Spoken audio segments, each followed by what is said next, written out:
And welcome back. Bruce Porter joins us now for this week's Dollars and Cents segment. Good to see you again. Gosh, we're back on the couch. I know, imagine this. Welcome.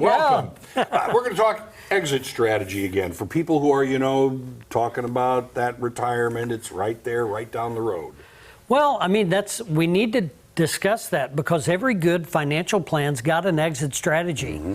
Everybody goes into this thing called investing with the hopes and dreams of big growth and this and that.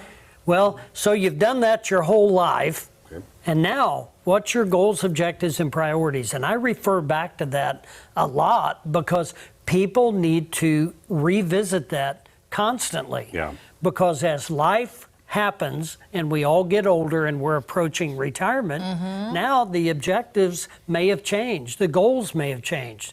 What's important now might be different than what it was 20 years ago. So establish, but be ready to reestablish. You got to reestablish. You got to revisit. You got to constantly be looking at what's my expectation of my funds right now, right? Right. Because when we're younger, all we want is growth. And you should do this fairly often, shouldn't you? Absolutely. Really reevaluate what you want to do and when you want to do it. It's a constant reevaluation because what is your number? Is it a growth number that you're watching for, like a percentage of growth, or is it a dollar figure? And so the dollar figure is what we like because that's what we can see, that's what I can touch. But that dollar figure is not as controllable as the growth figure is. So, for example, if you've doubled your money, common sense would tell you it's time to circle the wagons, take my growth. Take a little bit off the table, so maybe. And, what if that is 10,000? Now, what if it's made 20? Well, might not be enough to retire you. Yeah. But here's what you got to think about: if you've doubled that money and that's your life savings. So maybe we don't go to the casino with all of our life savings. Probably a good idea. So maybe we pull some of that back safely, and then we go again with maybe $2,000, 10% of that, or 20% of that, $4,000. And then we get a little aggressive with that.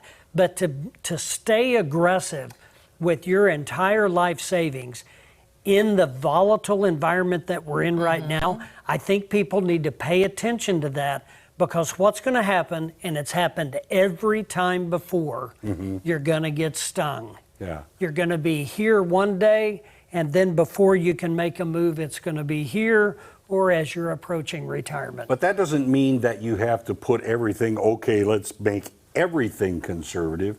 You can still be a little aggressive here and there. You don't have to lock it in and you're done. That's right. You go to your goals, objectives, and priorities. Yeah. Now you look at your plan, and in this book that a really smart guy wrote called Finding the Courage to Retire. Yes, I've seen that book. In here, it talks about, I do too. It talks about, it's not an all or none strategy.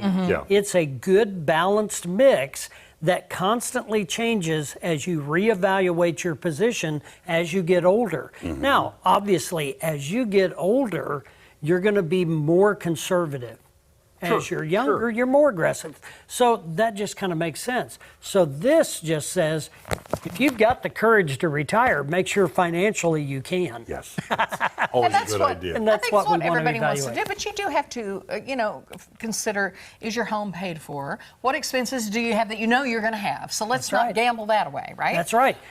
If you don't have any debt, you're in the right position. You're doing real well, right? Yeah. Yes. If you've got enough money that strategically you can plan on taking sustainable income out of that to maybe go with your Social Security, or maybe you're lucky ones that has a pension. Now, is that sustainable and for how long? And then when you evaluate all that, if you're 65, you got to plan on 25 years of income.